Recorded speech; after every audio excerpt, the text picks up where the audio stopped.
मन दिमाग का ड्राइवर है और आपके मस्तिष्क में करोड़ों न्यूरॉन्स हैं जो निरंतर अपने गति से अपना कार्य करते रहते हैं, आपको पता ही नहीं चलता है। इस मन का ड्राइवर सबकॉन्शियस माइंड है।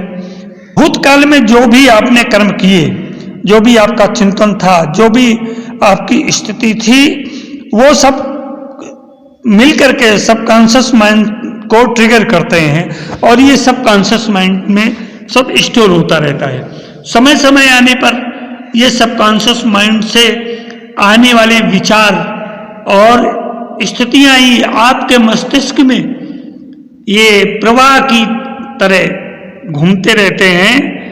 मन इतना शक्तिशाली है कि इसकी शक्ति का हमें पता नहीं है और इसकी शक्ति का हम केवल 5% ही उपयोग कर पाते हैं।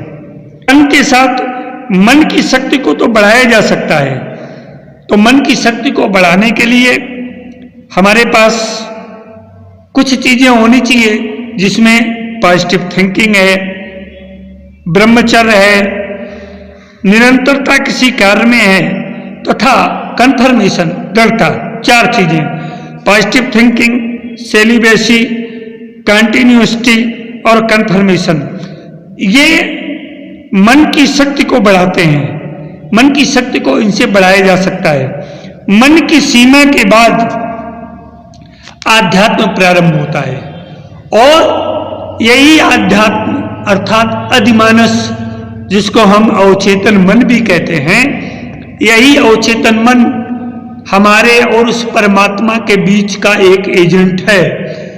उस परमात्मा ने अपने एक एजेंट के रूप में इस चेतन मन को हमारे जीवन में जोड़ रखा है। हमारे संपूर्ण जीवन के कर्मों का, गतिविधियों का लेखा जोखा इसी अवचेतन मन के पास रहता है और ये अवचेतन मन ही मन के माध्यम से हमारे शरीर को और हमारे भाव शरीर को भी संचालित करता रहता है। हमारे जीवन में 7 चरण होते हैं और सभी चरणों में क्रमशः एक एक करके ये जीवन विकसित होता है, परिपुष्ट होता है और आगे बढ़ता है। पहला चरण जीवन का है 1 से 7 वर्ष के बीच में। इस समय हमारा शरीर विकसित होता है, हमारा जन्म हुआ होता है। उस समय हमारा शरीर, हमारा मन, हमारा हृदय शून्य रहता है। धीरे धीरे शरीर बड़ा होता है। बालपन से ये शैशवावस्था की ओर बढ़ता है। और दूसरा चरण होता है 7 से 14 वर्ष की उम्र में। इस समय हमारे शरीर के अंदर भाव शरीर विकसित होता है और भाव शरीर के विकास के साथ साथ जीवन की कई संभावनाओं का विकास भी यहीं से प्रारंभ हो जाता है। तीसरा चरण होता है 14 से 21 वर्ष तक। इस चरण में, इस उम्र में मनुष्य में बुद्धि का विकास होता है और ये बुद्धि ही हमको उचित अनुचित, पॉजिटिव निगेटिव का भेद हमें समझाती है, हमारे जीवन को आगे ले जाने की ओर अग्रसर होती है। 21 से 28 वर्ष की स्थिति का चौथा चरण होता है। इस चरण में दिव्य मन चेतना का विकास होता है, अवचेतन मन का विकास होता है। योग के माध्यम से अवचेतन मन तक पहुंचना संभव है। जब आप योग के माध्यम से अवचेतन मन तक पहुंच जाएंगे तो मेरे कहने का मतलब है आप उस परमात्मा के एजेंट, अधिकारी तक पहुंच जाएंगे।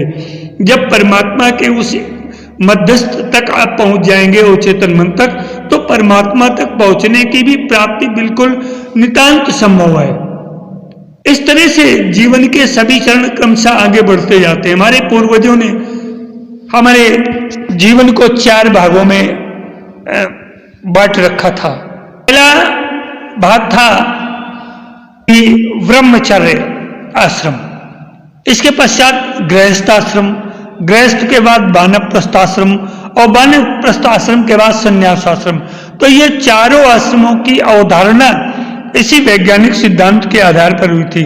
विज्ञान की जो आज की खोज है वो हमारे पूर्वजों की खोज से बहुत पीछे है। हमारे पूर्वजों ने, ऋषियों ने जो चिंतन किया था, जो विज्ञान विकसित किया था, उसको आज विज्ञान परिपुष्ट या प्रमाणित करता जा रहा है और उसके साथ एक नया आयाम जोड़ता जा रहा है। ब्रह्मचर्य के साथ ध्यान करके अवचेतन मन से जुड़ा जा सकता है और जब अवचेतन मन से जुड़ेंगे तो हमारे जीवन का, हमारे मना संस्थान का, हमारे शरीर संस्थान का, हमारे भाव संस्थान का चमत्कारिक विकास होता है। समझ एवं भाव संप्रेषण भी इससे संभव है, जिसे टेलीपैथी कहते हैं, या दूसरे के मन की बात को जान लेना, अप्रत्यक्ष रूप से समझ लेना। वेद पुराणों में उल्लिखित जो बहुत सारा विज्ञान है, जो आज से हजारों नहीं लाखों वर्ष पूर्व ऋषियों के द्वारा लिखा गया था, उस विज्ञान में योग की अतीन्द्रिय क्षमता का संपूर्ण रूप से विस्तृत वर्णन हुआ है।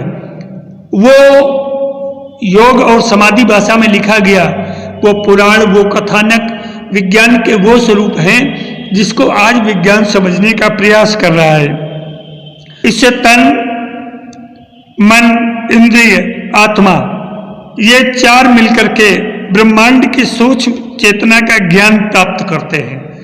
जब हमारा तन मन से मिल जाता है, मन इंद्रियों को अपने में एकाकार कर लेता है और ये सब मिल करके आत्मा में एकाकार हो जाते हैं, तो ब्रह्मांड की सूक्ष्म चेतना का, उस प्रवाहमान दिव्य धारा का हमें ज्ञान प्राप्त होने लगता है।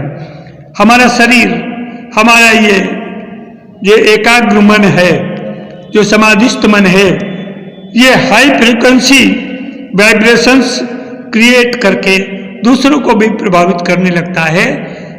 इससे जो ऊर्जा तरंगें निकलती हैं, ऊर्जा के वाइब्रेशंस निकलते हैं, ये दूसरों को भी अपने साथ प्रभावित करने की क्षमता इनमें उत्पन्न हो जाती है।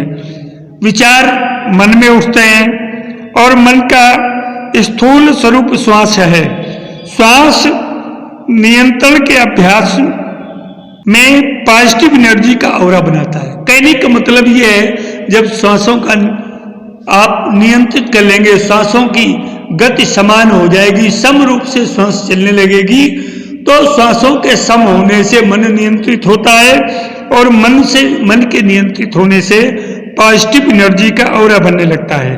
इससे मन, चेतना और शरीर को सुदृढ़ कर सकते हैं।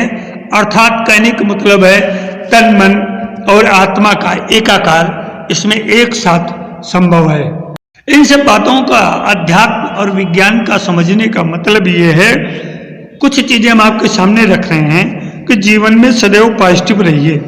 जब आप पॉजिटिव थिंकिंग करेंगे, सकारात्मक विचार रखेंगे, खुद सकारात्मक चिंतन करेंगे, दूसरों से भी सकारात्मक चर्चा करेंगे, सकारात्मक व्यवहार करेंगे, तो निश्चित रूप से आपका जीवन उच्च से और उच्च बनता चला जाएगा।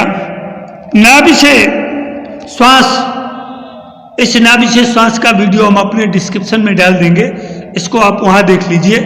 इस पर हमने कई वीडियो बना रखे हैं और इन वीडियो के माध्यम से आप अपने जीवन को उच्चीकृत करने का साधन खोज सकते हैं। नाभि से श्वास लेने से पॉजिटिव एनर्जी क्रिएट होती है। क्योंकि जितनी भी नाड़ी संस्थान है, 72,000 नाड़ियां हैं, ये हमारी नाभि से जुड़ी हुई है। और जब नाभि से हम श्वास लेते हैं तो हमारा नाभि केंद्र जागृत होता है। समस्त नाड़ियां स्वच्छ, सुदृढ़, स्वस्थ और निरोगी होकर के शरीर को ऊर्जावान, गतिवान, मतिमान और बुद्धिमान बना देती हैं। दूसरी चीज है, निगेटिव लोगों से, निगेटिव वातावरण से बचें, न निगेटिव सोचें, न निगेटिव लोगों के बीच में जाएं और जहां निगेटिव वातावरण हो उससे भी बचने का प्रयास करें। तीसरी चीज है कि व्यायाम अवश्य करें। योग प्राणायाम के साथ योगासन, व्यायाम अवश्य करें। इससे शरीर सुदृढ़ रहता है और जब शरीर स्वस्थ और बलिष्ठ रहता है तो हमारा मना संस्थान इससे बहुत प्रभावित होता है, हमारा भाव शरीर भी इससे बहुत प्रभावित होती है। ये एनर्जी जो हमारे शरीर में इस ब्रह्मांड से श्वास के द्वारा प्रवाहित हो रही है, इसमें एक नई गतिमति और चेतना का, स्वस्फूर्त चेतना का संचार होने लगता है। चौथी चीज है भोजन। हम वृक्ष और वनस्पतियों से प्राप्त हाई वाइब्स का भोजन करें। ज़्यादातर वनस्पतिक रूप से प्राप्त भोजन करने से पाचन में भी सुगम रहता है और पाचन के साथ उसमें न्यूट्रिएंट्स की मात्रा, उसमें सप्लीमेंट्स जो हमारे शरीर को आवश्यकता है उन भरपूर मात्रा में रहते हैं, जो हमारे शरीर को प्राप्त करके शरीर को बलिष्ठ और बलवान बनाते हैं। पांचवा एक महत्वपूर्ण बिंदु है कि डेली मेडिटेशन अवश्य करें। मेडिटेशन करने से हमारे शरीर के अंदर एनर्जी जो क्रिएट होती है, जो एनर्जी एकीकृत होती है, एक भाव होता है एनर्जी का, वो एनर्जी भी बहुत तरह की होती है, जैसे thermal energy, radiant energy, light energy, chemical energy, electrical energy और ग्रेविटेशनल एनर्जी तथा मैकेनिकल एनर्जी। ये सारी तरह की जो एनर्जी है वो हमारे शरीर में केंद्रित भूत होकर के मेडिटेशन के माध्यम से हमारे जीवन को गतिमत, स्वस्थता और निरोगता प्रदान करती है। तो मेरे प्यारे अध्यात्म प्रेमी जिज्ञासु मित्रों, योग, प्राणायाम, श्वास, इनके संबंध में हमने कई सारे वीडियो बना रखे हैं, जिसका हम लिंक आपको अपने डिस्क्रिप्शन में दे देंगे। वहां जाकर के अवश्य देखें और देख करके अपने शरीर को दीर्घजीवी, ऊर्जावान और बलिष्ठ, सक्षम तथा ऊर्जावान बनाए रखने के लिए इन सारी चीज़ों का जीवन में अवश्य प्रयोग करें। निश्चित ही को ये वीडियो पसंद आया होगा। इस चैनल को सब्सक्राइब करना न भूलें और तथा अन्य लोगों को भी इसे शेयर करें, जिससे अन्य लोग भी इसका लाभ उठा सकें। जीवन के साथ योग चैनल में राजन आचार्य का सप्रेम अभिवादन।